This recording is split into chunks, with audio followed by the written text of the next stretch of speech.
Sponsored by Battle Tribe. For awesome stickers, patches, t-shirts, art, and more, check out our Etsy store, Battle Tribe. Hey everybody, it's Matt Rendar. Just wanted to do a quick hobby update on my finished Forbidden Psalms Last War terrain. So got this book a couple months ago and I've been meaning to do this and slowly working up to it. And I'm still trying to finish some of the pieces that will be needed in the game. But this is an awesome, like five model count skirmish game. And it's set in a weird World War I. Really cool. It was on Kickstarter. And you pretty much, it's got like a World War I, World War II-ish kind of theme. And it's fantasy, so like you're navigating. And there's different missions and stuff that are game driven. So you can play it solo, and then there's also, you can play versions of it where, you know, you have two forces squaring off each other. So I stole most of these ideas from people all over the internet. Knucklebones Miniatures, I believe. He did the same thing. I saw him, Guerrilla Miniatures Wargaming, did some battle reports on it and used his terrain. But he pretty much came up with a system that I really liked of making trench hills. So the game's played on a 2x2. So I got a bunch of my miniatures laid out. So we'll first go, but I made a 2x2 and I sanded it, painted it with house paint. I made some burial pits with like dead bodies in there and stuff. And I got some little pits of skulls. There's another pit of skulls. But all these trench hills are pretty much built like you would a trench, but I went all the way around it. So, and you can use these in other war games like World War I and 40K. So pretty much got foam. I cut at an angle. I did some destruction bomb holes to give variation, and then I just used modeling clay to do sandbags all the way around it. So I did different variations. So like on this board, you can by putting these together, you can make a trench. Really cool. So it always looks like you're in the middle of this trench warfare, this World War I look. So some of them I did steps, and these were all done with balsa wood, you know, cut. So I was actually doing lines. I was actually cutting each individual strip out, and then eventually I just got tired and I just cut lines in it and then glued it in place. So really cool. Let's just go over the miniatures real quick and then I'll be able to show off more of the terrain. So first off, there's creatures that randomly show up. So I did these trench maggots. So I made them in with green stuff. And I just sculpted them. Nice, easy to do.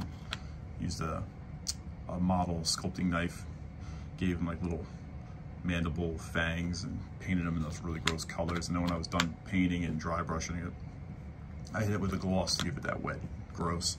And I like how big they are too. They have a freaking nice size. Pretty disgusting. And these are great. You could use these in anything. You can use these in Mordheim. You can use these in Dungeons and Dragons. So we'll get those out. So I did a sort of German faction. So I used bolt action miniatures. I used some War Games Atlantic World War I Germans. And I gave them all gas masks. So in this game, you get 5 guys. I made 6, so I have options. You get different specialists. The specialist I went for was a machine gunner. So this guy's got, I think it's a 508. I forget what type. But really gross. Went for that grim, dark look. Painted them, and then I hit them with oil washes and mineral spirits. So really cool. So that's kind of my German group. So that's my little German squad of guys. And then I had, from War Games Illustrated, I had the British sprue of the new British Desert Rats. So I used some sprues from the War Games Atlantic World War I British and from the World War II Warlord Games British. So I did a guy. The one thing that was cool about the desert troops for bolt action for the British is they have different heads. So this guy has a Sikh head, really cool. And he's got a rifle. One guy, anti-tank rifle, really cool. Once again, I went for that dirty look. So I gave them all, you know, weathering powders and washes and stuff. And then this guy, he's from the French. So he's a Sengali head. I hope I said that correctly. Really cool. Give me some variety. He's got his machete. He's got a sword. This guy's a close combat guy. He's got a pistol and some grenades. Raid trenches with. And then I got the sergeant. He's got his little pistol. He's got a knife. I believe that's a Katachan knife from 40K. And I have this guy who's an engineer, so I give him a little pick. And he's got a pistol, and he's got a pickaxe and some grenades. You know, raided the bit box for them. Really cool. And then the last guy, just the tried and true, just a regular rifle guy. So, same thing. I'm just gonna focus in. Same thing. I did these guys, you know, down and dirty. Lots of washes, some oil washes. But that's gonna be like my British faction. And I did 6 miniatures to give them some options.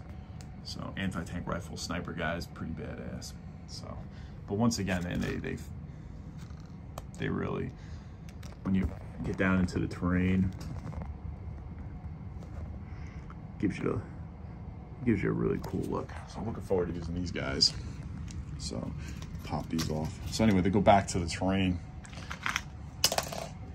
I'm all about falling in love with all the skirmish games now, 2x2.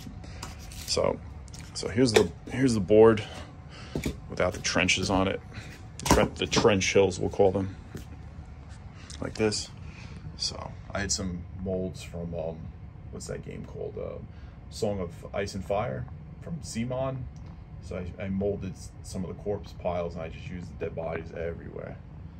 And some 3D printed skulls, little spoon. All these little pits though are level, they're flat. So you can put terrain on top of them to get rid of them, or you can keep them open. So give you an example. These are all the different trenches I did.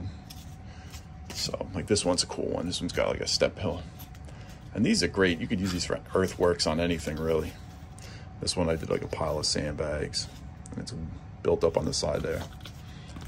This one's kind of a weapon emplacement. One of the scenarios has like artillery you have to take out, so this is a perfect. And it's great too, but you don't have to be exact. It's all blown up, but really happy how these came out. Did the sandbags on top.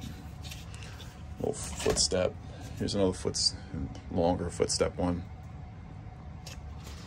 So, and you can see the pink foam underneath. But yeah, just balsa and lots of house paint. Gave it the texture, the sand. So I did six hills altogether. This one's blown up, debris. So I sprayed this with black, give it that artillery. But once again, man, you could do it. And I have ladders too, so you can do bridges and stuff. But you can totally make whatever crazy combinations. And the board will always be different. And like once again, you get down inside the trench and stuff. It's got that look. Really cool. So pretty happy, small little project. I'm looking forward to get some solo games on the channel. Yeah, the combinations are endless. And there's different height too, like these are tall ones. You know, so fighting deep inside the trench. You know, this guy's shooting over the top. Guys down below. But yeah, the combinations are endless. So hopefully that gives you some ideas and stuff. Definitely check this out. You can find this online. The printed copy, and then I know Drive-Thru RPG has the PDF, and there's a bunch of expansions for it. So out of all the Forbidden Psalms different games that have come out, I think this one's the coolest. So definitely check it out. I hope you enjoyed this little hobby update show off for Forbidden Psalms: The Last War. Everybody have a great day. Happy gaming. Like and subscribe. All the best.